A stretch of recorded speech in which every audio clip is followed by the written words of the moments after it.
This podcast discusses video games, modern culture, and technology, and these podcasters are big fat potty mouths. If you're younger than 18 or are easily offended, please stop this podcast now. Oh, and your mom says to take out the trash and do your homework.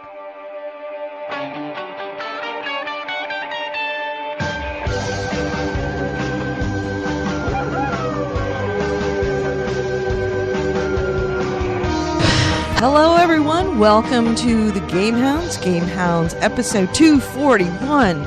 We are recording on Wednesday, November 27th, 2013, the day before Thanksgiving. I'm Edie Sellers, Gamer Edie, and with me is Holy Gully and Nick DiNicola. Good morning, gentlemen. Gobble, gobble, mother effers. I'm going to have to watch Thanksgiving tonight for Bad Movie Night.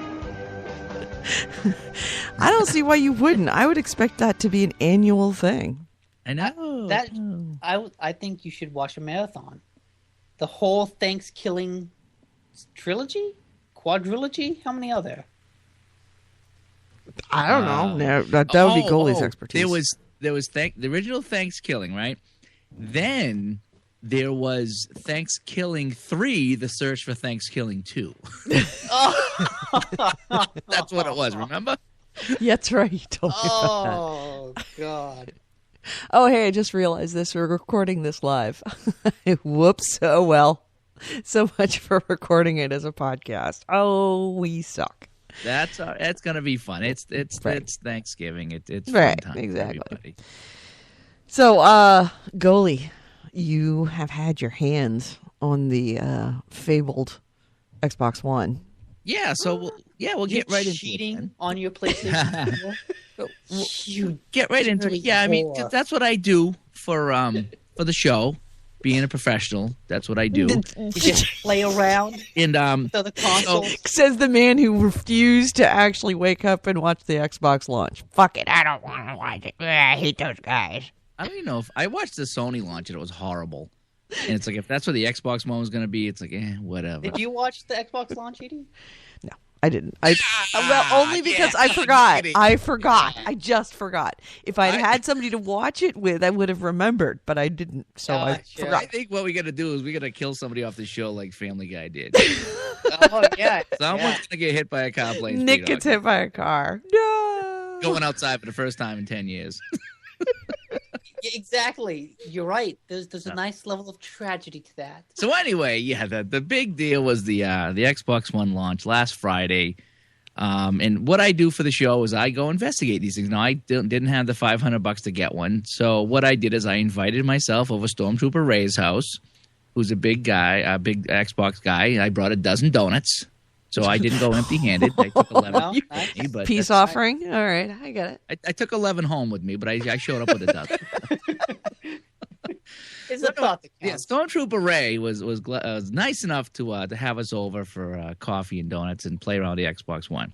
So I'll just go right down what happened when I got. So we got there, and first, I'll talk about the Vita later. I did try the Vita from a remote location. I will try that. I'll tell you about that in the PlayStation section. But anyway, so I said, okay, Ray, show me this Xbox One. He goes, well, I haven't really had too much time to play it, but I'll show you what I know. Xbox on. Xbox on. Xbox on. Xbox on. Okay, there we go. It took 4 tries, but he got the Xbox on. Okay. So then we're going around, and he starts showing me Dead Rising 3. And it looked pretty good in the whole bit. So I said, give me the controller. I says, I need to get my hands on. So we'll start with the controller. Controller feels real good.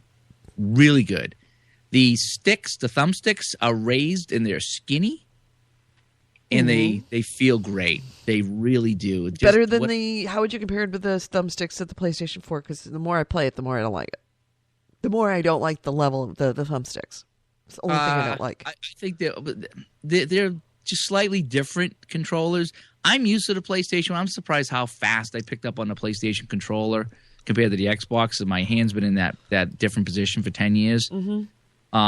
It's better than the 360. It's hard to say because it's different than the PlayStation.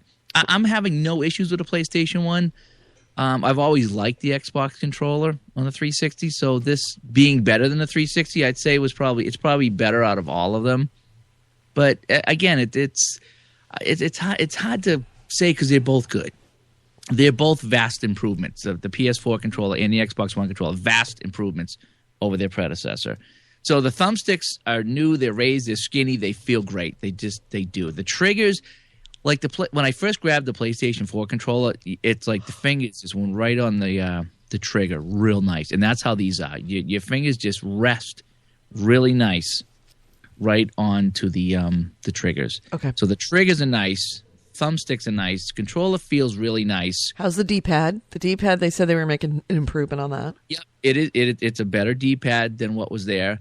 I still like the PlayStation D-pad where that just feels a little more responsive. But the D-pad was fine. I think it was better than the 360 D-pad. The only thing about the controller I didn't like was the bumpers. The bumpers, they're a really quick click. I don't know how else to describe it. Mm-hmm. It feels really, really cheesy. As soon as you go out to the bumper and you press the bumper, it's like click real fast. And it's like, you're used to a little more cushion, a little more forgiveness with the bumper. So it's almost like if you put your finger there, you almost click it right away, it felt like. Mm-hmm. And I did hear that some people having issues with just not liking the bumper buttons per se. So the triggers were good, sticks were good, D-pad was good, bumpers not so good. But the controller in itself was better than the 361. I did like the controller very much. Playing around on the screen, it's very much like the 360 dashboard. But you only have 3 screens instead of like the 5 or 6 that the 360 has. You get your main screen that has basically a link to everything off it. Then you have a screen that you can pin things to. So it's like your favorites almost. And then I don't know if Bing was the 3rd screen or not. I forget what the 3rd screen was. But there's only 3 screens now instead of scrolling through all of them. It's a lot more, I don't want to say confusing, but there's a lot more going on than the PlayStation dashboard. Whereas, just how it is with all the blocks and all the apps, and everything's an app now. So that's how the dashboard is laid out. I clicked around. You can get to everything real easy. It's smooth. It's fast. There's no issue. You don't get confused on where you want to go. You just click on where you want to go, and about there you're there. He showed me that snap feature, which is basically, when you go live on Twitch, how it shrinks the screen and you got a bottom and you got a sidebar. That's what it does with Snap, kind of, sort of. Right. You got a small sidebar that you can put something in the Snap on the right-hand side and continue to play your game. So I said, well, this might be interesting if I was watching a game, football or a hockey game, and I wanted to keep playing my game but keep an eye on the score in a separate screen. It was really small, though. Right. He has a big screen, but much like when you do it on Twitch, it just shrinks it just a little bit. It was really hard to see what was going on the TV when it was playing. But it was indeed picture-in-picture, so to speak. The only thing was you couldn't control or mute the volume. So you're playing your game and hearing the game, and you're also hearing the TV at the same time. Oh, really? Yeah. Well, like a lot of times, if I could have it muted, which they'll probably fix at some point. So like if you could have the game on and just kind of watch what was going on and have it muted and then still play Battlefield or whatever, that would be great. But yeah, it was really having 2 audio sources at the same time was very confusing. Now, could you easily swap what was in the snap bar? Yeah, you could swap out the snap bar. You could have different things over there. But you could swap it with like, say you're playing a game and you're watching a hockey game, and something happens in the hockey game, you want to bring it up on the main screen. You could swap that out, and so you put the say Battlefield into the snap bar, and the other game into the main screen. I can't say for sure because he had just set it up and he did get the DirecTV going through it, but he didn't know how to do that, and obviously I didn't know how to do that either. As far as, could you just say swap, Xbox swap, or if there was a button to swap? We didn't know how to do that, so I can't really say if that's possible or not. All I will say is that if you did swap the game to the small screen, you might as well just stop playing because it is just too small to play. It is tiny. Yeah, That's no, you obviously would have to put it on pause and then. Yeah, you'd have to pause. But could you swipe? I would imagine you could, or if you just, maybe you could just hit pause the game and hit a button and expand the TV. Because what happens on the dashboard, you have it's all these little blocks everywhere, like the 360. But your main block, your main frame, so to speak, the biggest frame is either the game or the TV. Mm-hmm. So right at the main dash, he had the TV stream, so we were watching TV right on the Xbox dash. And then when he switched the game became the dominant one. Mm-hmm. So the snap feature does work. It's got a little ways to go before they fine tune it. I could see using it for sports games, but I can't see it's not like if you wanted to watch Game of Thrones and I wanted to play Battlefield, that wouldn't work. It's just it's just too small for that. Right.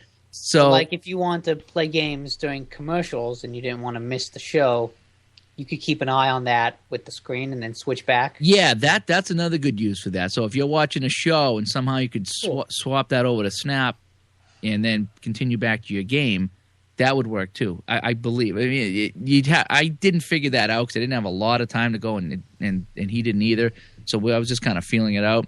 But yeah, that would be a useful function. Whereas you have it on full screen, and then they go to a commercial, and you hit a button and call up the game, but still have it up in the corner so you can see when the commercial ends. Yeah, that would be a very handy use for the Snap thing.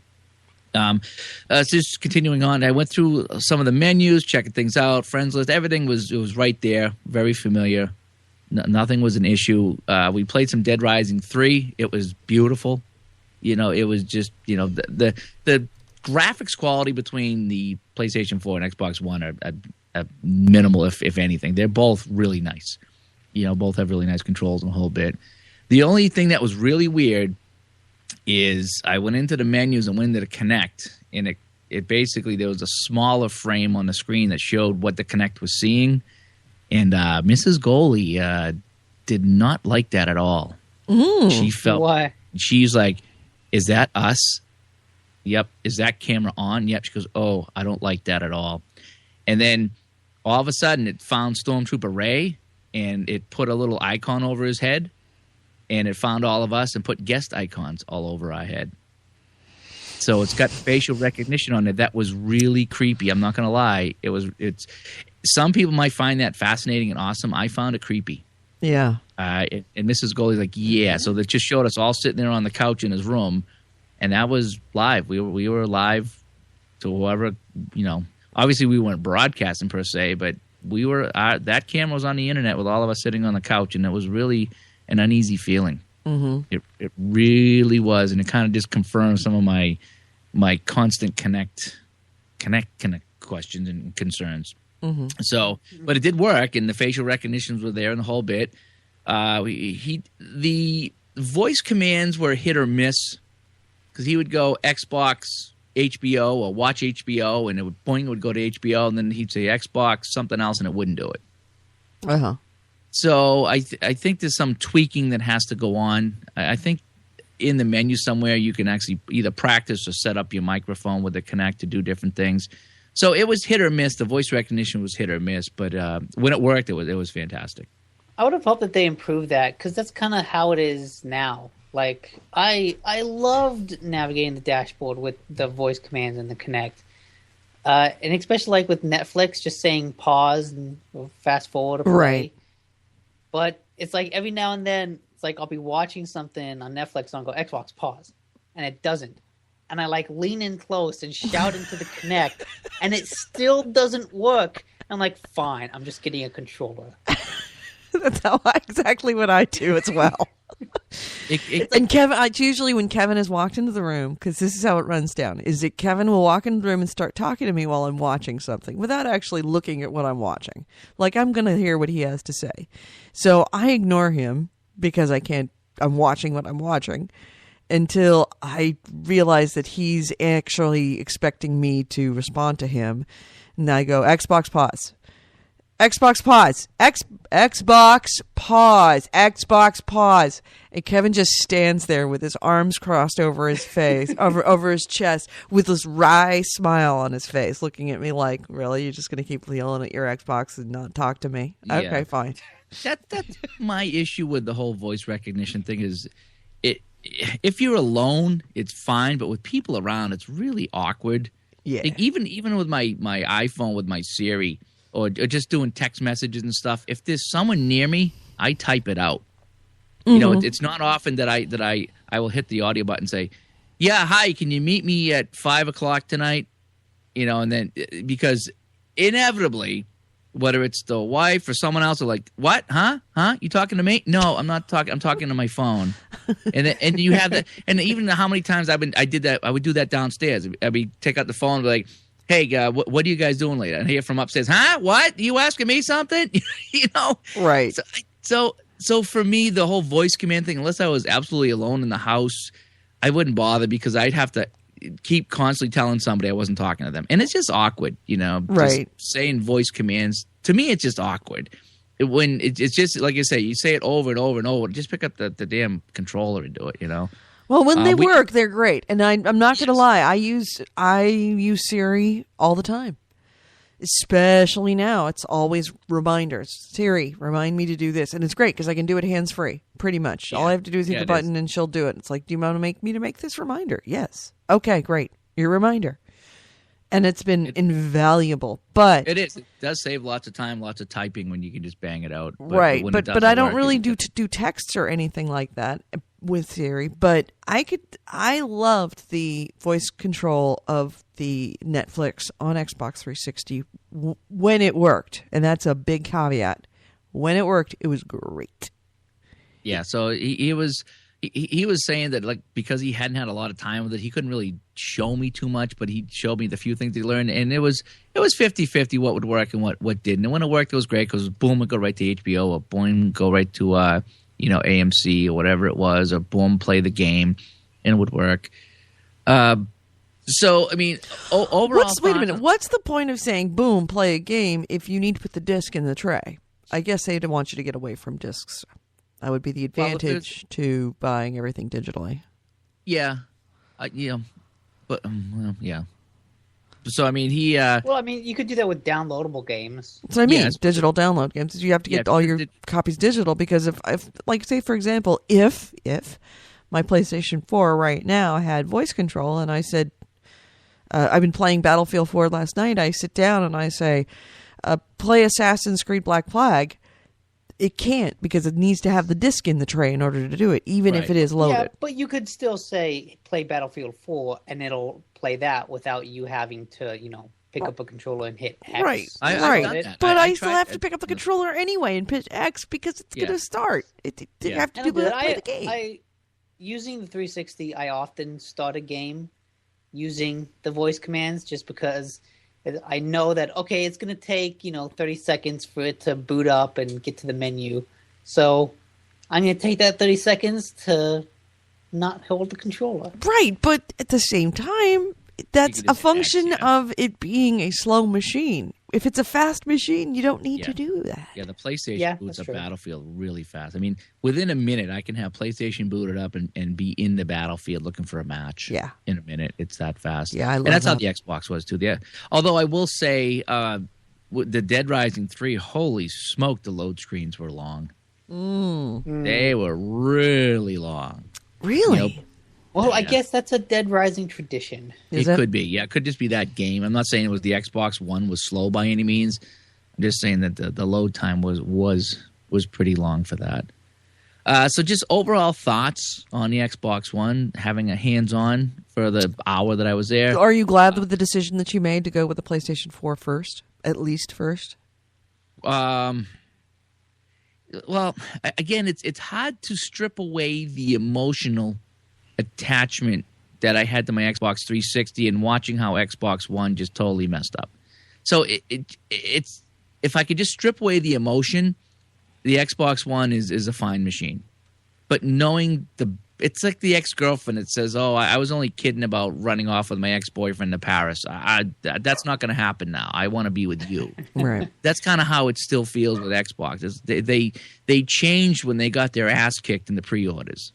And they changed everything. So, I mean, looking at it the way it is now, if you could just go into one of those Russian time machines and wipe my mind of the last 6 months of what I heard about Xbox, Xbox One would be fine. Yeah. I am kind of curious about how much more superior of an experience it would be had they not changed it. Because that was what they were saying is, trust us, I know that you think this is a bad idea, but trust us, we know what we're doing, this is going to be awesome, this is going to be awesome, this is going to be awesome. I kind of wish I could have seen what the Xbox experience was meant to be. The things they could have changed, the 2 or 3 key things, for me anyway, and I think a lot of people, number one, we don't want to have the Kinect installed and running all the time. That was key number one. Number two was, if I can't connect to the internet, I still want to be able to play this system. Yeah. You know? And number three was the disc. You know, you're telling me that once I install the disc into my game, that disc is useless. I can't lend it out. I can't trade it out. Those are the 3 key things. They could have kept a lot of things and modified that to say, look, if you can't connect to the internet, you can still play single player. We're not going to lock the Xbox on, you know. The Kinect, you can disconnect it. If you know, why do I need the Kinect? That's kind of what they did, isn't it? So, but what I'm saying is they had a lot of other things. You know, I don't know. Those are the 3 key things, and I guess they did just retool the whole Xbox One to conform it to, you know, the PlayStation 4, the Xbox 360, whatever you want to call it. So it's the way it is now. You know, what the hell? It's live radio, folks. Whoa. Is that a dogfight? UPS. Oh, okay. I was going to say, like a raccoon jump in your house. And it's... Yeah, usually I don't have dogs here, but I do have dogs here now. But yeah, so of course they're all sitting down here next to me. Then the doorbell rings and forget it, you know. So, yeah, UPS is dropping off a package and they went crazy. Maybe it's Xbox One. Who knows? That's all right. So anyway, so final thoughts on an Xbox One.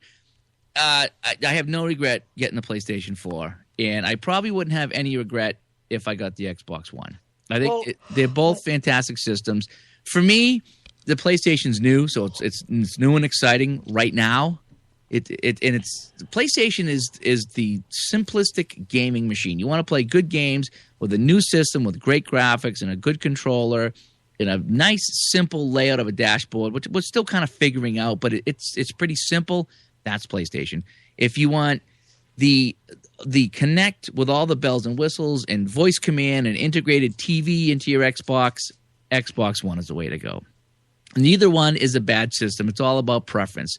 And even at the hockey rink last night, I was talking to people, you know, Xbox One, PS4, and some people said, I love the Xbox One and having the voice commands, and I love having the TV, and that's really awesome.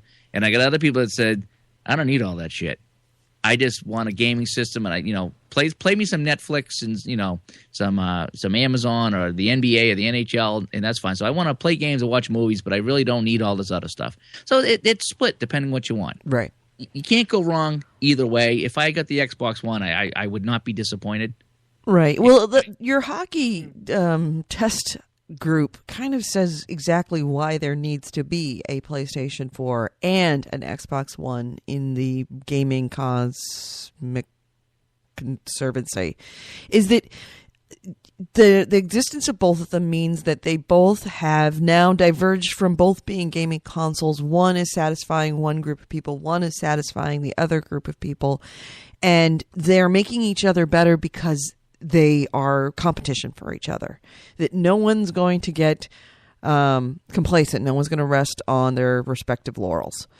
And it's a good thing. I think that the existence of the PlayStation 4 definitely that made the Xbox One better in many ways. And I think that the existence of the Xbox One certainly made the PlayStation 4 better. Because look at what the PlayStation 3 was. And PlayStation needed to have its ass kicked a little bit in order to start making itself better for gamers. So I'm glad they both exist. And I'm appreciative of the Xbox One, and I probably will get one, but not right now. Here's my train I'm not of that thought. interested in having that whole, like, making it the center of my world, of media world. My gatekeeper. Yes, here's where I'm going with this. Last night was really fun. We played some Battlefield, although we still got to figure out the whole party invite thing. It's definitely not as smooth as the Xbox 360. Because I looked and like I saw you guys in my Battlefield game, and I was like, I wonder if they're going to start a party. And then right at the end of the night, I looked and you guys were all in a party without me. Right. Like, why didn't you And why didn't you invite me? You and said, we did. We did. We've invited you a bunch And I looked of at my times. notifications, and there wasn't one. So it's still kind of weird how you invite somebody to a party. Because I've invited people. I've invited you, and you didn't join. I was like, maybe she's busy. So I don't know if we're doing it right. Yeah, I've seen that your notification under notifications that I received an invitation that I had missed because it's very subdued when it says a notification. But you can't on the Xbox 360. You could resend an invite to party. Yes. Whereas the way it seems to me that if I've started a party and I've invited you and then I want to add Nick, is I have to pretty much just send him a message that says join. Well, you can make a party, and then you can choose people to invite, and that takes you to a screen where you can add people to a list to like bulk invite. Mm-hmm. But then you have to click in the typing field essentially, Right, and type out a message to send it. So there is like an invite system. But it's not just an automatic, you're invited to a party. right, It's and an that's invite system where you still have to type in the, join. dumb. That's dumb. Yeah, they might actually Bad refine design. that a little bit. I imagine that both systems are gonna do some tweaking. Oh, you know what? We could just shorthand and just say P. And if you ever get a message that says P, it means join the party. Yep, you Yeah. can do that. That's a great idea, Nick. Or So, just pretty much any message you get that's complete garbage. It means that there's a party going on. Just blah, blah, blah. Oh, yeah. must be a party. So as far as what I'm gonna do, like I say, it was fun last night having all the Xbox people on PlayStation in a party and playing Battlefield and doing different things. It felt really good. It felt home. It felt like like the Xbox 360, where we're all doing our thing, we're all chatting. That felt really cool. We had 6 or 7 people in the party. That was kind of cool.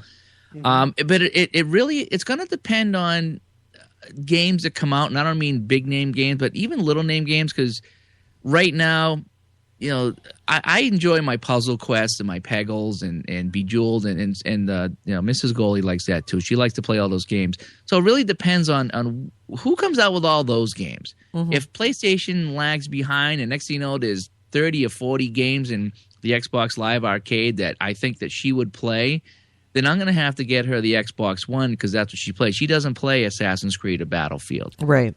She'll play Diablo and she'll play, zombies with us once in a while or Borderlands 2. But for the most part, when she sits down and plays by herself, she plays those little puzzle games. And that's what she enjoys. So I don't know who's going to come out with those and who's going to have those. Mm-hmm. So we got to see if it's Xbox One, then I'll have to pick up that for her and maybe one for me so we can play. If it's PlayStation, then maybe I'll get her a PlayStation. So, I mean, for me, it's still undecided. It really all depends on which games come out for which system and when. Right. And so it could be 2 months, it could be 6 months, it could be a year before I make the decision on what second system to buy, whether I get a second PS4 or whether I go and I buy 2 Xbox Ones so we can play together because, she wants to play with me, obviously, and our friends. Now, if our friends all migrate to PS4, which they've done so far, maybe that's the way we go. But it really all depends on what games I think she would play. And right now, there's nothing or very little on PlayStation or Xbox that I think she would play. So I'm not going to buy one for her yet. Hey, here's a good question. You know how games like Battlefield, they came out for the 360 first, and then for $10 upcharge, you could get the PlayStation or the Xbox One version, right? 360 and Xbox One are still on Xbox Live. They're all the same live thing. So, because I noticed that I actually got onto my 360 and saw that all my friends list, there were a bunch of people that says playing Xbox One. Does that mean that if I have a 360 playing Battlefield and you have a Xbox One playing Battlefield, that we are going to be playing in the same rooms? No, because one is 64 player and one is not. So you'll never get into that 64 player room. Yeah, I think that even whatever system you're on, that's the system you're going to have to play with people on. Okay. Yeah. Also, you can't join parties across consoles, but I think you can send messages. Yes, you can send messages. I've got PlayStation messages. And I've sent Stormtrooper Ray messages on Xbox. I've actually tried to send a couple people friend requests, not friend requests, real name requests through, on my friends list on PlayStation 4, and it keeps giving me an error message. And I realized that's because those are people that I added on PlayStation 3, and they don't have a PlayStation 4. Oh, okay. And Nick, you said that you had a bug in your PlayStation 4, and I'm curious about this. Yeah, so why don't we turn the so let's get off Xbox One. Yeah. We just talked about that. Now let's turn kind of what we're playing / a little more PS4 talk now that we've had a week or two into it. Yeah. So Yeah. That segue. You got any music for that or anything? That was a beautiful segue on my part. No. You get a It was- sound it was effect loaded, No. crickets, drum, I am going to pick up the first one that is there, and it is called, hold on, it's called Airplane Cabin. So we're going to do an airplane cabin. All right, there you go. There's your, hold on a second. There we are. Please turn off your cell phones. Hold on. I don't know if it's playing. Is it playing? Yeah. Is it playing? No, I don't know. Come on. I don't know. Add. No, I have to add it. Okay, it's added. No, I don't want to add. Shit. Fuck. That was complicated. I understand. I asked for something. Yes, So, you asked for something complicated. I don't know if the airplane cabin is playing or not. Playing, which mostly for all of us was some PS4 games that I know Nick has a stray game that only he's going to really like and interested in. And he'll probably talk about it anyway. I'm still playing with the airplane cabin. I have no idea if it's playing. I'm still just clicking it randomly. Kevin says it's playing in the chat room. Okay, good. All right, good. Thanks. Thank you, chat room. Maybe I am going to keep you. And does anybody know how to fly a plane? Let's all right, so let's turn to PlayStation 4. Wait, I think talk. it's still playing. Hold on, is it Oh, fully? stop. I don't know. I don't know if it's off now. Look at the light. Turn off the light. I don't know how. I don't. It keeps on randomly flashing. I'm just gonna erase it here. I'm just gonna erase it. There we go. I've just erased it off the whole board. Oh. Anyway, okay, Nick, your bug. Nick, Tell me us about your bug. Okay, so my share feature doesn't seem to be working properly. So you know how it's supposed to be recording the past 15 minutes of gameplay, Right. right? So yesterday I was playing Need for Speed. I did something really, really cool, and I was like, all right, I'm going to share that. And I hit the share button, and the screenshot that it took was of the screen that I was looking at the moment I pushed the button. But when I went to play, preview the video, it wasn't the past 15 minutes. It was something you played And- like either way earlier in the day or even the day before, right? What I realized, it's the first 15 minutes that I played the game. Yes. And that same thing happened with Assassin's Creed 4, where it recorded the first 15 minutes and then stopped. Yep. Actually, Is it happening I've had it where I've played, like I played Warframe at say 1 noon for like a couple of an hour or so, and then I come back at 9 o'clock at night and I'm playing until say 10:30, and at 10:30 I do something awesome in Assassin's Creed, and I went back into it, and the last video it had was Warframe from 2 o'clock in the afternoon. You are not the only one. I have had that problem. That's not a PlayStation 4 bug. It is a server share bug. There's something going on. I think it's a bug because I went to the support forum and browsed that for a couple pages, and there were a bunch of people saying the same thing, and there were a bunch of people saying it works for me. I hit it and it shows the past 15 minutes. So there's some bug in a select number of consoles that prevents the share feature from working. Oh, so it's Good. because mine's bugged because it doesn't always do that, but it mostly does that. It's So- hit and miss. Hit and miss. I've only tried to share 2 things, and I want to experiment with it more. Yeah. To figure out exactly what's going wrong. 'Cause Some I've days it noticed works that fine. It's always the first 15 minutes. Right. Like when the one that I have shared, which was the Assassin's Creed bug where Blackbeard was yelling at all the guys that were tied up, that he'd kidnapped, and all the guys were disappeared. They weren't there, but like all the ropes were there, and you could see the ropes shaking, and he's screaming at nothing. And I saved that bug, and that was there, which was awesome. But that's So, okay, was that early in your playtime? no. Okay. No, it was not. So like I said, it's really is up to the PlayStation or the servers or whatever's going on, that the share feature sometimes is working or sometimes it is not. So keep an eye on it. Regularly check on it to see if that's the case. Yeah, and it's really disheartening because I was so excited, like, oh man, this is an awesome thing. I'm going to share this. Nope. Yeah, I had exactly the same with Assassin. There was an Assassin's Creed where I was like, I'm doing so awesome on this. I can't believe it. Oh my God, I am kicking ass on this. And I was at a party with Piss Boy, and Piss Boy's like, you could share that. I'm like, I'm gonna share this. This is awesome. And I went into it, and it wasn't there. It was Resogun from earlier in the day. It's like, God damn it. And I was like, you give my hopes up, and then you just dash them across the rocks. Yep. They harpoon them like it's a great white whale. Exactly. Yeah, I suppose that stuff there will get ironed out. I mean, the live stream is working pretty good. I'm pretty happy with that. I know, Edie, you're addicted to that. I'm the live streaming. I'm totally addicted to it. Yeah, that's right. I remember I was listening to the Giant Bombcast, and Edie, you were complaining earlier about how Twitch doesn't archive any of the Twitch streams that you do. Right. And they said on the Bombcast that apparently that is I wouldn't say a feature, but that's a part of Twitch streaming on PlayStation 4 is that Sony purposely doesn't archive those streams for whatever reason. Maybe that would put too much strain on Twitch, like servers or hard drive space or something. Either that or Sony doesn't want all that information out there. Just true. Sitting like YouTube videos. I mean, they make a big deal about they don't want you to post YouTube videos of gameplay.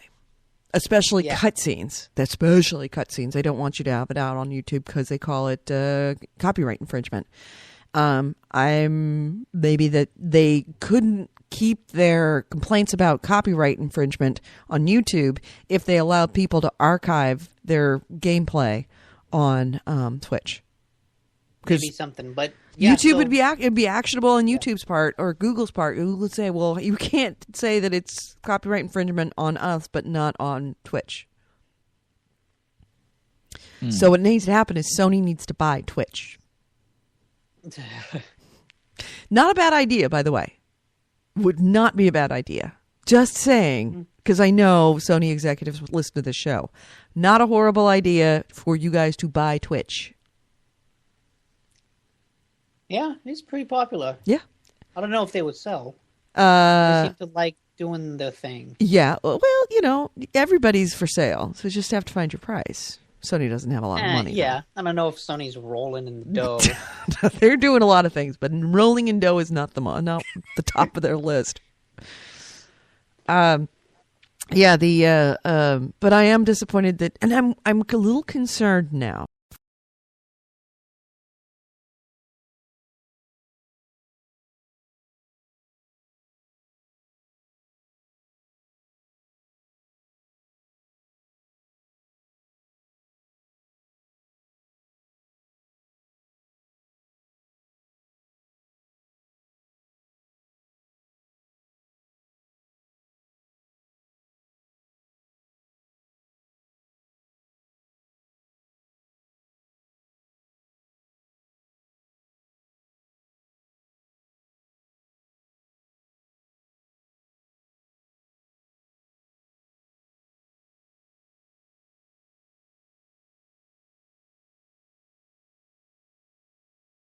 Are you getting better? Because the numbers are going down now. Slowly. Yeah, you're getting clearer. Okay. But I'm concerned that it's a hardware issue now and not a software issue. There we go. I should be good now. Well, if it was hardware, it would be everyone.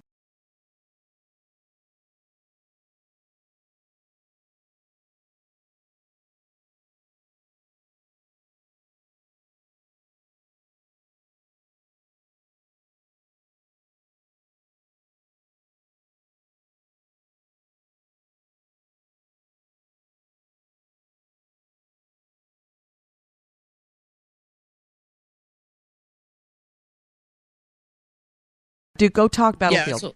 So me and Nick, let's talk about what we were playing a little bit. So, I've been playing a lot of Battlefield 4. I forgot how much I actually loved the Battlefield games. However, Battlefield is rearing its ugly Battlefield head. Okay? What do you mean? In what way? Meaning, the issues. Remember we talked about how you start with the worst gun in the game and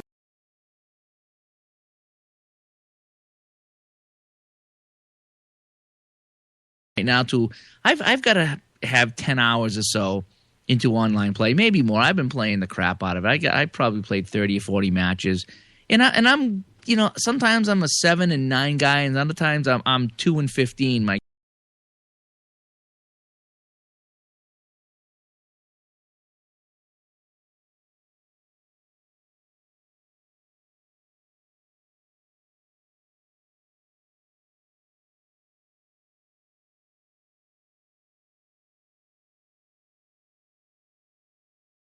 I'm killing one person at best. Okay, unlock something for me, or put me in a room with everybody my own size. That's been the Battlefield issue. And the other day, I think it was yesterday, I come real close to saying I'm just done. It's taken forever to unlock something. I don't even have a scope. I have iron sights. How am I supposed to kill 30 people with this?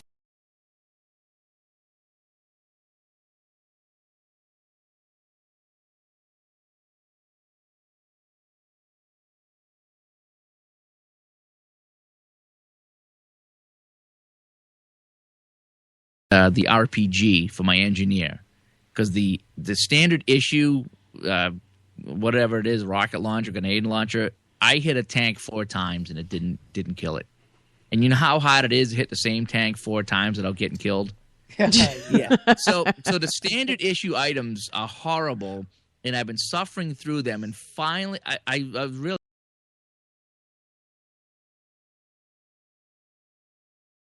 Of just getting killed all the time and not killing anybody back. Mm-hmm. And finally, the last match, I unlocked the first RPG, which finally takes 3 kills to kill a tank, but at least I can kill something. Right. And I did unlock a scope, so I can now zoom in and shoot people. Mm-hmm. So now my faith is renewed in Battlefield. It just took me right to the edge of just being done with it. Yeah. But I finally did unlock it. Now, the one thing I did figure out was the gunship. Mm-hmm. I get in the gunship. Have you guys been in the gunship? No, I've not been in the gunship. Yeah, when you look at the map when you spawn points, sometimes there's a big ass plane flying around.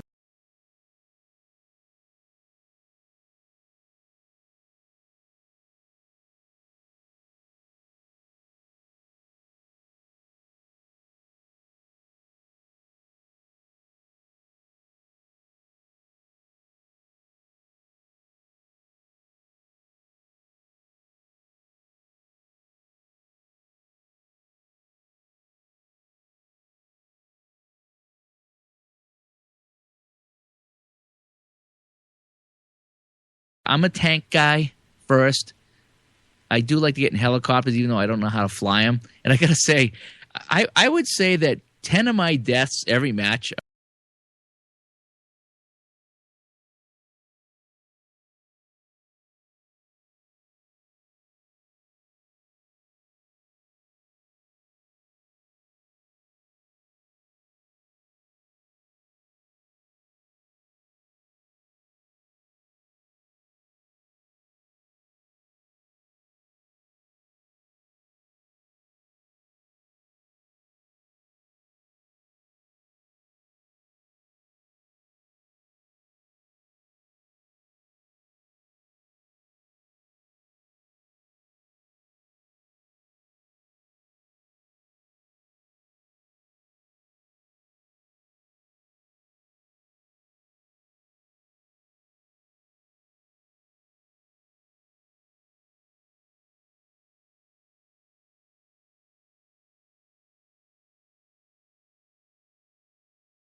Where he was, or even how to get there. It was just really tough sledding to a point where it became more frustrating than fun.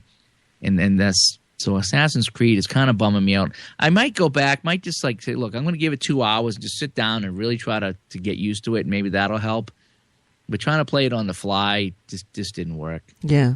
So Assassin's Creed is kind of tough. Battlefield 4 has been great. Nick, you played Battlefield 4? Yeah, I played a fair amount, and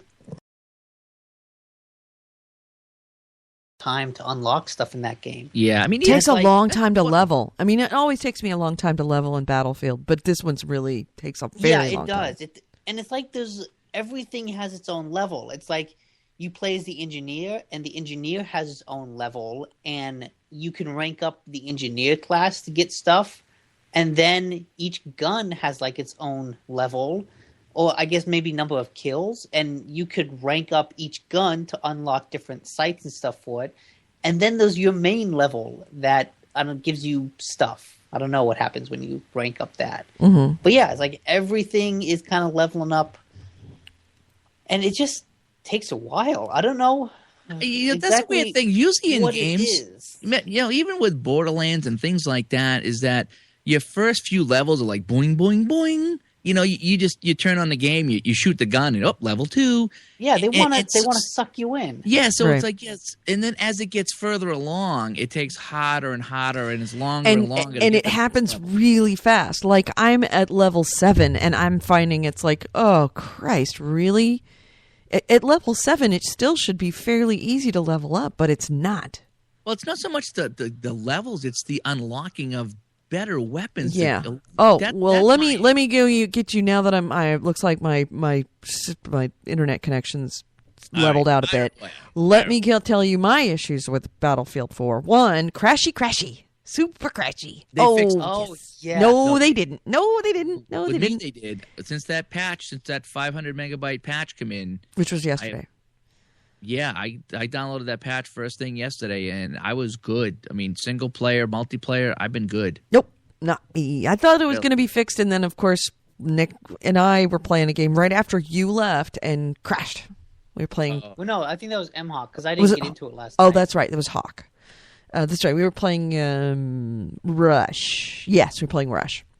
Number one. Number two, my other issue, and that goes right along with you need to unlock stuff in order to even enjoy yourself, especially when they just throw you into a room with a bunch of people that with seemingly no concern over whether you've got somebody there that's got the space age nuclear laser gun that can just mow down everybody, or you've got a pop gun. But you can't use the Commander app on your iPad or your tablet until you're level 10. Yeah, I'm on 8 or 9. And I've played not a hell of a lot. I played quite a bit, as can be evidenced by all the people who have watched me.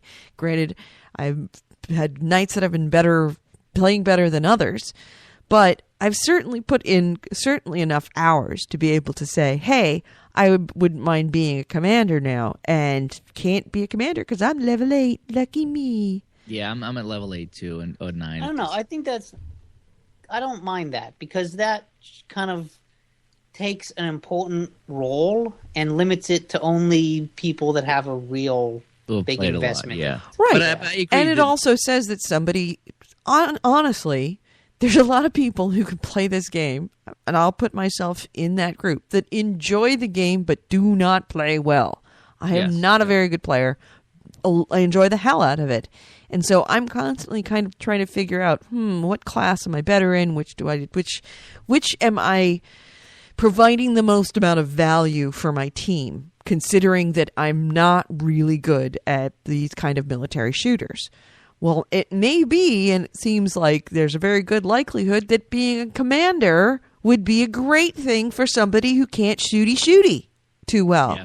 Yep. Be a perfect place for putting the girlfriend. And I'll be, they'll take that sexist remark and accept it and say, I'll be the girlfriend.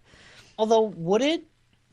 Because even if that doesn't require as much shooting, it requires, Some knowledge, yeah. some knowledge of the level, of like how the battle progresses, of strategy. Fuck, like any what of works that, against really? what. Seriously? Like you don't need to know the level, the strategy, anything like that when you're actually shooting? I don't know any of the levels yet. I didn't Exactly. Nobody fucking knows the levels at this moment. Yeah, I'm sure What there's a great way to learn the level is to be able to watch it from above as a commander. Yeah, I will agree that the unlocks and the leveling it's taken way too long. Although I will say, and honestly, I've had commanders. I have not seen anything that has provided me like anybody listens to the fucking commander. Yeah, attack here. Yeah, okay, yeah, whatever. Well, yes, that's the whole other thing. I don't know what a commander does. Well, I'm going to find out. I'm going to level up pretty soon. Although, did you see that they are announcing a double XP week coming up? Yeah. So yes, and that's in Friday. It was supposed to be Friday, but I guess that's going to clash with the Battlefield Premium, which is supposed to be December 1st. Mm-hmm. So they backed off the double XP for the regular people till I think mid-December. So I'm actually. Are you sure? Because I know that they announced that the double XP weekend was happening tomorrow. Tomorrow. Yeah, as a thank you and an apology for all of the crashy. And you also got a gun with that update. You got a new pistol, as I recall. Oh, I didn't know that. Yep. That's nice. Yeah, I'm debating whether to get that premium or not with all the maps and all the unlocks. I'm trying to figure out if it's worth it.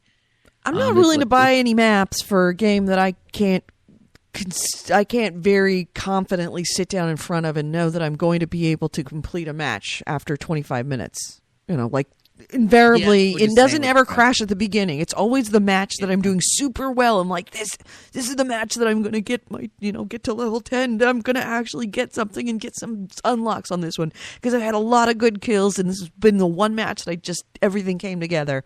And then you have been booted from the server. Blah, blah, blah, blah, blah. It's like, God damn it. Yeah, and then you lose everything when that happens. Right. And that's what's most frustrating. Yeah, I mean, I would definitely be a level 10 without question if I hadn't had every other game. And before this, it definitely seemed like it was better last night. But before the update, it was every other game was crashing for me, which is sad and painful. But I'm enjoying it despite the fact, and that my whole thing is that I just don't even worry about what my score is. I worry about having fun, and I'm having a lot of fun with it. The only time I didn't have fun was playing Rush. See, that surprises me because what I find so frustrating about Conquest is that you get killed by like someone 10 miles away. Yeah. Or you're running and you can just get killed from up, down, left, right, front, behind, helicopter, tank, whatever. Just like there are so many ways you can die completely unexpectedly. And what I really enjoyed about Rush is that it's like the enemy's in front, I'm in the back, there's an objective between us. If I'm going to get shot, it's going to come from one direction. And maybe. I really like that because I did not, as someone who was defending, better focused. Maybe it was the map that I was on, did not find that to be the case. I was getting shot from every direction because, of course, people would try and end around you and try and flank you, and they would do it. Mm-hmm. And then once one person is there, then everybody just spawns right there, and it's all over. But see, I also kind of like that a little better because at least then it's like, oh, I spawned and I died, but at least I didn't spawn, run 10 minutes, then die, then spawn, run 10 minutes, and then die. I just think that you should get some more rewards for playing rather than the kills, because sometimes it says you got to get 40 kills to unlock a gun, and I get 10. I played 30 games. I get 10 kills with this gun. I'm not going to kill him with this gun. All right. Unless they spawn on me by accident. You need to kill 30 people with a spork before you can get this gun. Again, it's like saying that, okay, you're going to play one-on-one with Michael Jordan, and you're going to be in high heels. And once you beat him in high heels, you'll unlock sneakers. Right. How long is it going to take for me to beat Michael Jordan in high heels? I'm going to be forever. So they should have some sort of thing where... Giggity. Yeah. You should be able to, just by playing, just by getting tooled on, just by being the sacrificial lamb, you should get something, you know? There was something with Warframe when I popped into it where it's like, hey, you joined in, you join the game, you get like kind of a couple experience bonus points. If you continue to join daily for 3 days, you'll get this extra bonus. And if you start up the game daily for 7 days, you get this even bigger bonus. Yeah. See, I like that. And that's pretty neat. Yeah. Warframe. I didn't entirely hate it. Can't figure it out. But I mean, it's that- yeah, no, that's the thing. It's the problem is you can't fucking figure it out, but it's Yes. kind of fun. It's like it's a shooter, so Right. clearly you kind of know how to play. Right. You left trigger to zoom in, right trigger to shoot. The bumper button swings a sword, and that's pretty fun. It's fun to run around and shoot stuff. It feels good to actually just get in and play it. But it's complicated. There's all those powers in there, There's all these powers, and you're not There's quite like sure a how to load crafting them. System. Yes, There's a leveling system. there's no explanation at all. Not only is there no explanation, but like all the names of things that make sense, all these batshit crazy sci-fi fantasy names. Like, okay, I learned this from Creation Chaos. Go into the PlayStation Store, and there is like a free thing you can download for Warframe that's like a PS Plus starter pack. Uh-huh. And that gives you enough money and points to like buy a new Warframe or buy one new gun. Oh. So I did that, and then I started looking at the guns, and I was like, wait a minute. I want a new rifle. What's a rifle? This kind of looks like a rifle. Let me read the explanation. No, it's a sniper rifle.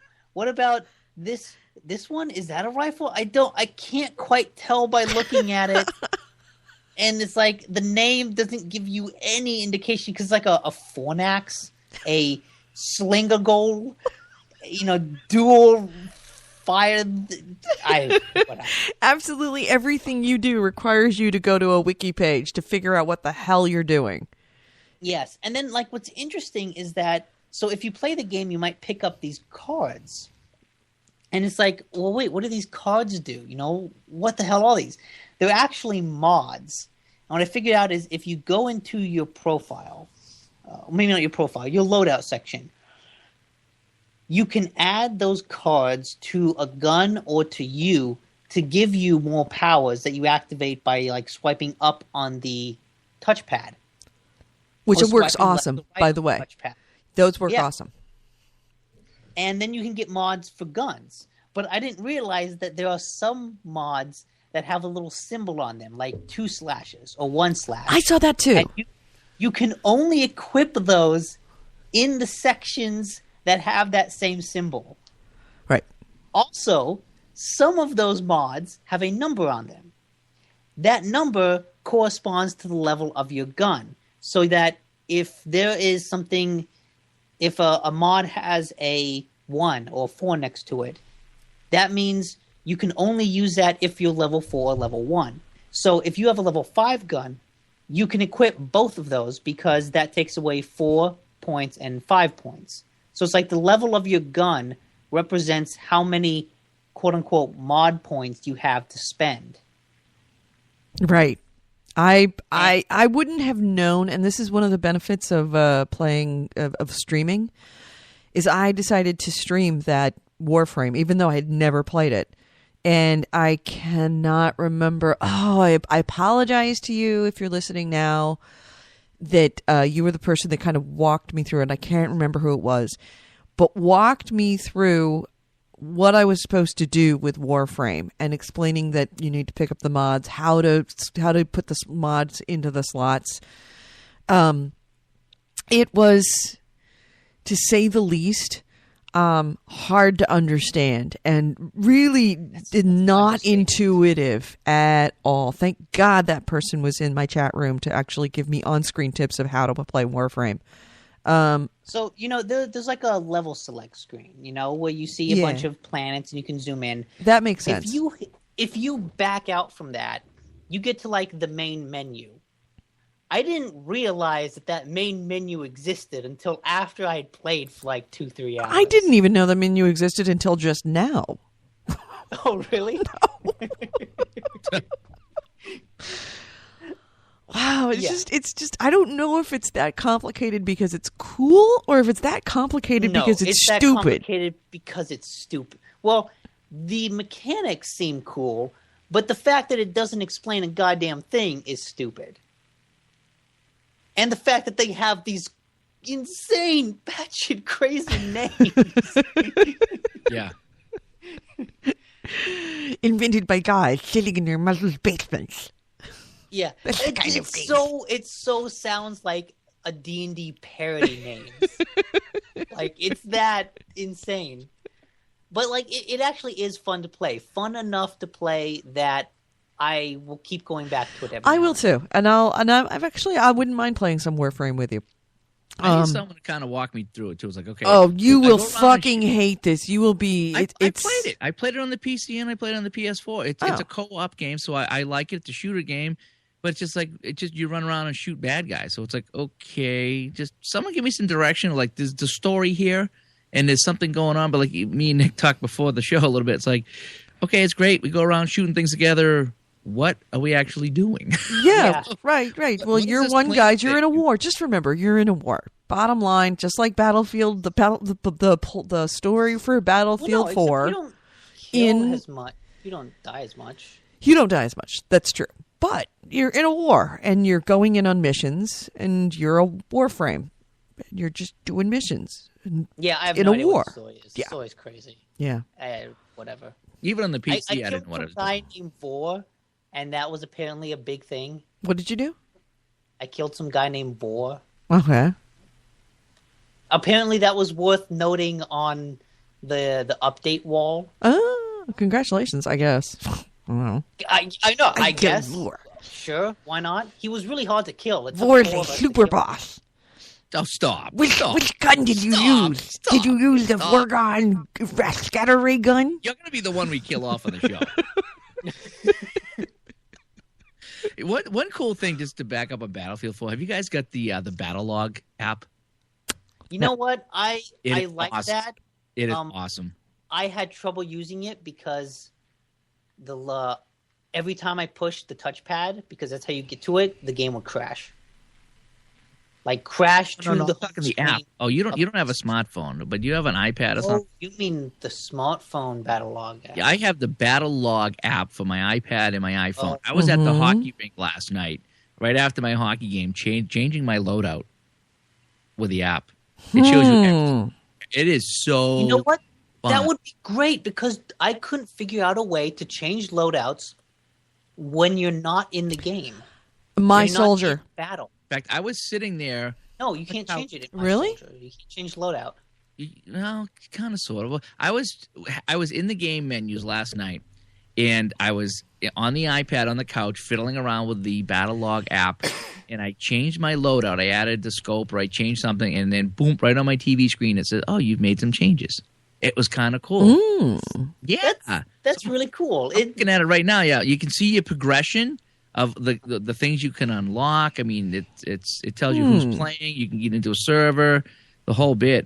It tells you about your single player experience. It's really a comprehensive app for Battlefield 4. I will have to pick that up then. It's free. The whole bit. Also, just because we happen to have the chat room open, Kevin Bolware says that I haven't mentioned Contrast. I thought I did. Didn't I talk about Contrast on yeah. the show? I don't Contrast think so. is awesome. Have you? I've played a lot of it too. I have 100% of that game. Yeah. Really? Got all the trophies in it. Wow. But isn't it a cool game? It's kind of a noir setting. It's cool up to a point. Really? I haven't gotten to that then, point yet. like, what disappointed me about it is that the premise is so great and the like family drama story is really great, but it doesn't quite live up to that promise. Like, I didn't find that the puzzles got too difficult. Like, right when the puzzles really begin to be getting interesting and weird, that's when the story ends. That's when the game ends. Oh, okay. And then the story, like, kind of changes focus in the third act to where it's not so much about this girl trying to get her family back together, and it adds in these kind of weird sci-fi things. Oh, interesting. Yeah, it's about a little girl who has an imaginary friend, and you are the imaginary friend, and you are an acrobat.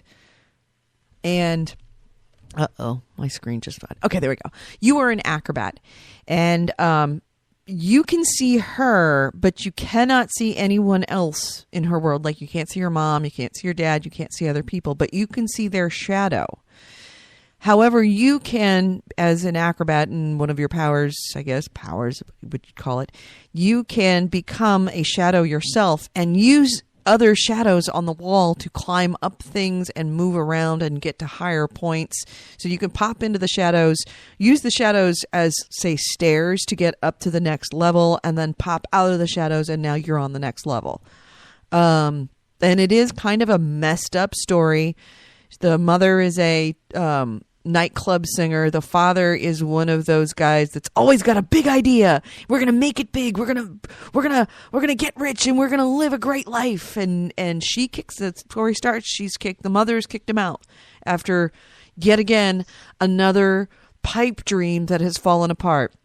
And the daughter wants them to get back together because she loves her mommy and she loves her daddy. And there's kind of a messed up storyline underneath it, that the mother is fighting to keep the child protective services, I guess, of that time from taking her daughter away and putting her into an asylum because she has an imaginary friend.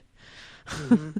Because like she keeps sneaking out at night, right? And the mother's at the nightclub, right? And she's with her imaginary friend, of course, yeah, which is you. And it's just there's an element of dark undertones of kind of messed up undertones that that's really fascinating to me. It's definitely not a happy, puzzly game like Limbo. I don't know. I didn't really play a lot of Limbo, but I don't remember Limbo necessarily being Limbo is more vague, right? This is far more dreamy. Yeah, this is not dreamy. It has that dreamy feel, but the more you play it, the more you realize there is no dreaminess about it. This is just, from a child's point of view, she's not upset about anything because she's a child, but you as the adult playing realized how messed up her situation is.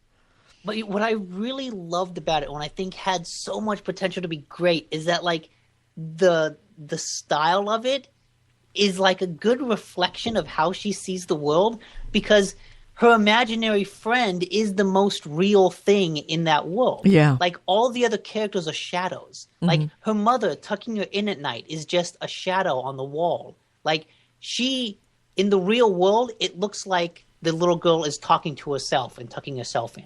Yeah. And it's like, it's such a good way of visualizing how lonely she feels. Like, it's so, the concept and the way the mechanics work with the story and the themes, like, it's all so great. It doesn't quite live up to that greatness in the end, but like the first 2/3 are really amazing. Yeah. It's a, and I, like I said, I only played, I probably played less than a third before I stopped.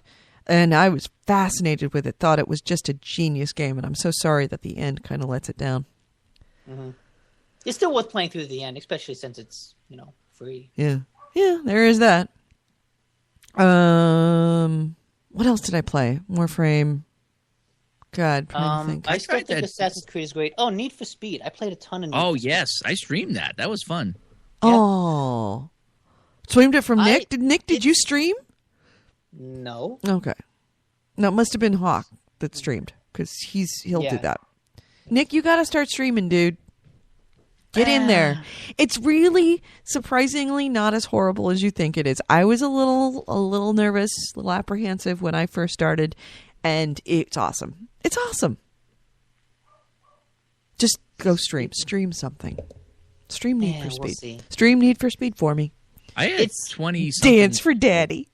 Almost 30 people watching me do Need for Speed the other night, and I was basically I just put it in and tried to play it, and I think I was the cop chasing people around. I couldn't catch anybody, but it was still kind of fun to try to play that game and do different things, and everybody was cheering me on and chatting where the guy went and trying to help me out. It was really fun, Need for Speed. It's a racing game. That's all it is. Mm-hmm. It's so I love it, but I'm also disappointed by it, which is kind of a theme with a lot of the games. So I thought Hot Pursuit was about as perfect a racing game as you could get. Uh-huh. Like, it had a great balance between just racing and then being chased by the police. The other game, Most Wanted, like, ignored all the police side of stuff and was 90% just racing. This is like all the way on the other side where it's 90% being chased by the cops. I don't know. That sounds kind of cool. Well, that's why I like it more than Most Wanted, because being chased by the cops is cool. Yeah. Sometimes you just kind of want to race. No, I never want to race. I just want to be chased. So how it works, it's actually a pretty neat idea. There's this open world, and you can choose to enter that open world as a cop or as a racer. If you enter it as a racer, well, actually, either way, that world is populated by like 6 other players who can be racers or cops, and then a whole bunch of AI racers and cops. So if you're a racer and an AI cop passes you by or you pass one by, it'll start chasing you.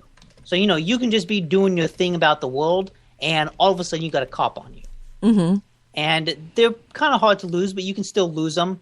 But as you complete events and as you drive well, as you drift, as you damage cops, as you do all this stuff, you start earning points and you earn multipliers.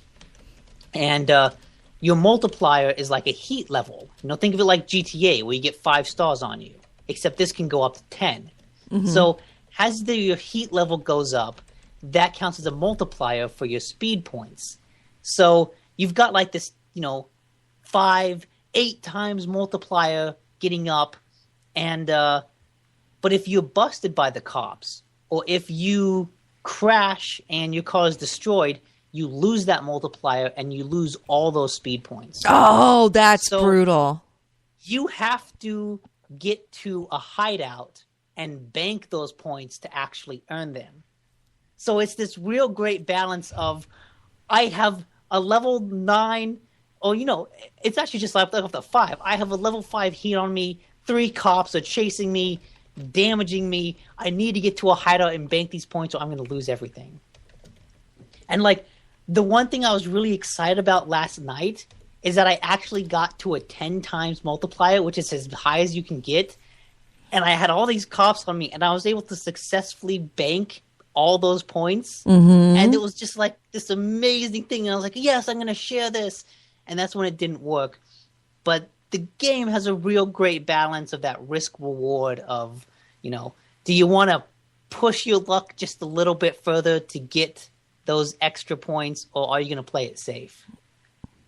And then as a cop, you earn points by the racers you bust. So if you bust a guy with an 8 times multiplier, you get all of his points. So it's worth it to go after the guys that have the highest multiplier. Oh, wow.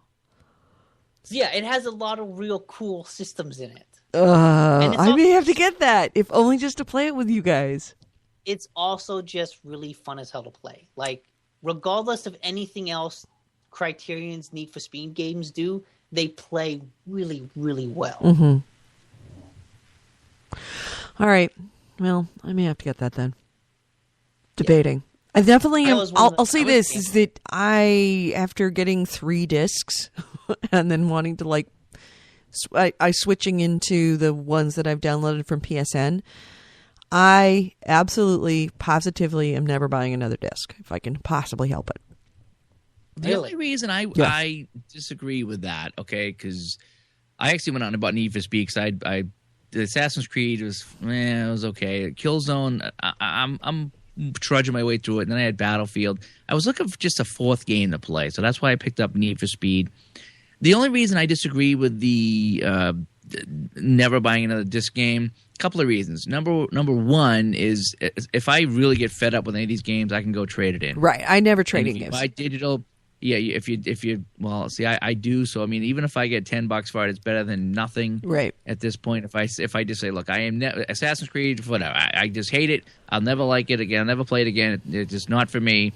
At least I'm not stuck with it. And number 2 is that once you start these new systems, both Xbox One and PlayStation 4, at some point you get enough games, you're going to have to start freeing up some hard drive space. Yeah. So if you say, okay, well, I beat Assassin's Creed 4, I'm done with it, and you delete it, and all of a sudden one of us gets on and says, hey, let's play multiplayer, you got to re-download that. Mm-hmm. And that's not a 5-minute download. Whereas if you took the disc and popped it in, you would be up and running a lot quicker. So for me, I still like the idea. This is the whole Xbox One argument we had.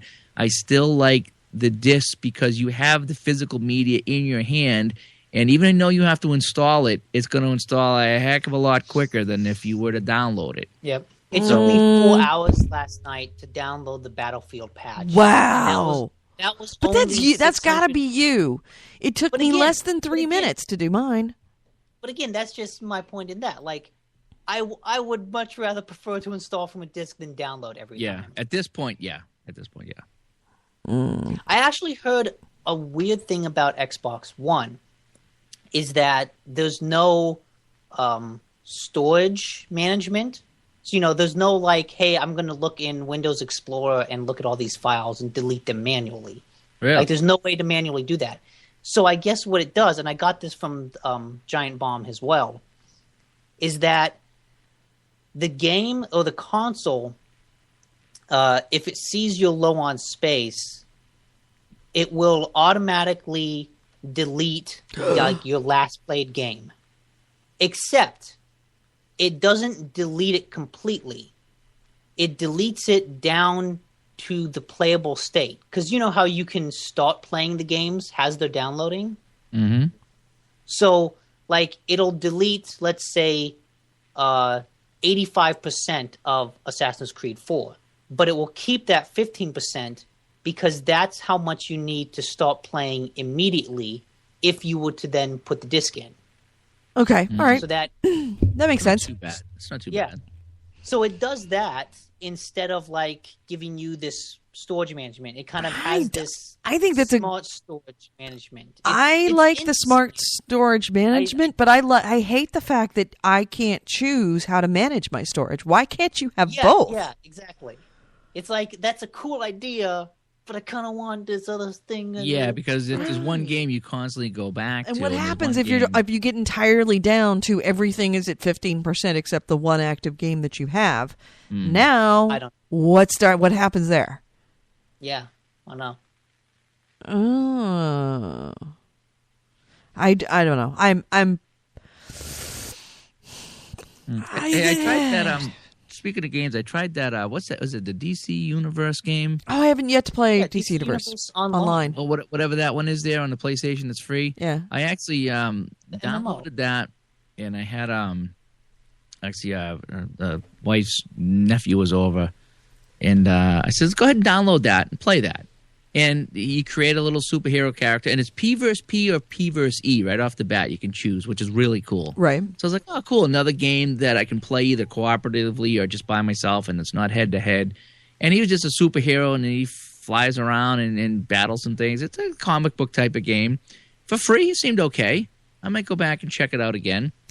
And it'd be great if you could fight with other people, which I think you can. Oh, yeah. PvZ. Yeah. So I mean that's one of the other things that I really liked about the PS4 was the Warframe and that DC Universe, and there's a couple other games coming out that are co-op play because I'm a big co-op guy, and that's what I really like to see is some of those more of those games come out. So yeah. That is a real cool thing about Warframe. It's just how easy it is to play co-op with that. Yeah, and a lot of people playing. Yeah, no one can screw you over. It's a good play. Yeah, I just need to figure out what it is I'm doing. Fantastic. I did what you asked me to do. What was it? But like Edie said, we're all just kind of grunts. We're all just Warframes in a battle. We're all so just philosophical. We're all just you're mixing just up meat, So deep. just pork chops at a pit bull factory. All right, well, chops. It's time to wrap up this episode. Go get some lunch. and then we'll be back at Happy Endings and hit the news back there. Giggity. Why is Giggity still around? That's what I want to know. I have had more people. That's the number one comment when I am in playing streaming. You purposely say these. No, I things. don't. I don't say these things, and then all of a sudden I'll be done with something I've just like some big mission, and I've just been talking through it while I'm trying to play, and I look down and somebody's written giggity. It's like, what did I say? Now I have to review the tape in my head to find out what it was I said. Hey, can I say one thing? I might bring this up on Happy Endings too. It's kind of funny, but I'm so glad that I don't have the Kinect or the PlayStation camera rolling and listening to voice commands while I played Battlefield. Can you imagine if it actually acted on some of the things I was screaming out? Be like, fuck ass. Cocksucker. He knows that would not be. I'm in the same. Nick, that's why I don't scream Battlefield. Nick is prone. Sweet, mild-mannered Nick. Don't you believe it? When he gets pissed off, he's way over the top. So much more vitriolic than either of us put together going. Wow, the hate that just, and things come out of his mouth. It's like, did you really just say that? I try to be careful when I'm streaming because, like, I wouldn't want to stream while I played Battlefield online because I shouldn't stream. It's safe. Yeah. It's safer. For no, it's gold. It's comedy. That's what, because they could hear while I was streaming on that, is they could hear through my headset, through my microphone, what you were saying, and it's like, are you guys hearing that? And they're like, oh yeah, and it's gold, pure gold. And it doesn't save though, right? So it's gone. It's gone. It's gone forever. It's whoever. It's right. What happens in streaming stays in streaming. I don't know what you heard, but it was wrong. I did not swear at all. Gobble gobble, motherfuckers. All right. Yeah. Speaking of which, everybody who's in the chat room and everybody listening to this podcast, have a very happy and very safe Thanksgiving. Enjoy yourselves. Eat well and live well and thrive, to borrow something from Kaiser, whatever. Anyway, have a great Thanksgiving. We will be back next week on Wednesday. So you ready to wrap this up? Yeah, let's go get something to eat, and we will come back with happy endings. All right, let's close this out. You have been listening to GameHounds, episode 241, recorded on Wednesday, November 27th, 2013, day before Thanksgiving. Happy Thanksgiving. Ways to get a hold of us. GameHounds.net is our website. You can also go to our Facebook page at facebook.com/TheGameHounds. If you want to check out our Twitch streaming, yes, Twitch streaming all the time. It's our channel is Twitch TV /The GameHounds. I think it is. It's definitely The GameHounds. You can search for it and find our channel. Go ahead and subscribe to that, or better yet, just subscribe to the GameHounds Facebook page, and every time that we go live, it'll pop you up a notification that you're streaming. So yeah, do that. That's a good thing to do. Also, if you want to subscribe to this podcast, you can go to iTunes, look for GameHounds. We also have an after show where more than likely we will talk about the news, and that's ending up at GameHounds Happy Endings. So don't forget to subscribe to both feeds, GameHounds and GameHounds Happy Endings on iTunes. And please, if you're listening to this and you are a regular listener to either of these shows, please do leave some feedback in iTunes so that other people can find our show. And in addition, people can know, we can know if we're doing good or bad or about the same that we always do. Voicemail line. We have a voicemail line. You can also leave a text at that voicemail line, and that number is 304-300-9889. And if you ever want to send us some feedback, our email is gamehounds@gmail.com. All right, Nick, Goalie, go have a big pile of food and come back in 30 minutes, and we'll see you there at Happy Endings right here live in 30 minutes. Hey, look, the PlayStation 4 for $1,100. Yeah, we'll talk about that. Yeah, no, we'll talk about that. Hold. We'll talk about that in a minute. No, hold. I am muting you now.